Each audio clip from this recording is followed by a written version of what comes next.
मलाई त यो पुरी भनेपछि पकाएर खाना भन्दा पनि बनाउन चाहिँ साह्रै रहर लाग्छ कि मजाले फुलाएर यो कार्टुनमा सम्हालेर राख्दा चाहिँ साह्रै नै राम्रो देखिन्छ के। मेरो आजको दिनको सुरुवात पनि यही चियाबाट नै भयो। अनि आज चाहिँ तल केरा काट्न जानु पर्ने छ के। 2 घरी केरा छ। लाखुले अति नै सताएपछि यो केरा छिप्पिनुभन्दा अगाडि नै काट्नुपर्ने स्थिति आयो के। बुढापाकाहरूले केराको बोटमा लाखु चढ्दैन भन्थे, अचेल त भाँचेर खाइदिन्छ यार काँचो केरा पनि। अनि एउटा घरीमा चाहिँ नुन दलेर पकाउन राखिदिएँ, अर्को घरी चाहिँ मम्मीले काइयो बनाएर छुट्टाएर पकाउन राख्नुभयो। हिजो आज यो लाखुले अति नै सताउन थालेपछि कुनै पनि फल स्वादले खान पाइने भइएन यार। केरालाई एकछिन घाममा सुकाउन छोडिदिएँ अनि म लागे चुलोतिर। आज फेरि आगो सल्काउन पनि अलि ढिलो भयो के। आज मेरो काम भनेको पुरी पोल्ने छ के। हिजोको पानीले भिजेको दाउरा भएर होला, दाउरा खासै राम्रो बोलेन के। बल्ल बल्ल बोल्यो अनि मजाले पुरी फुलाउन लागे।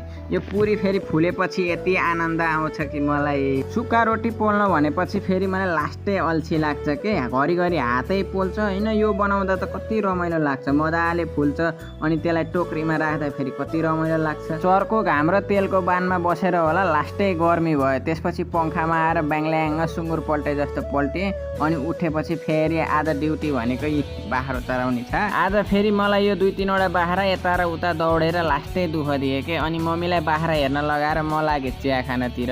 चिया खाँदै थिएँ यतिकैमा केटाहरू आएर बल खेलेछन् कि भनेको त आज त ठुल्ठुलो केटाहरू खेलिरहेको रहेछन्।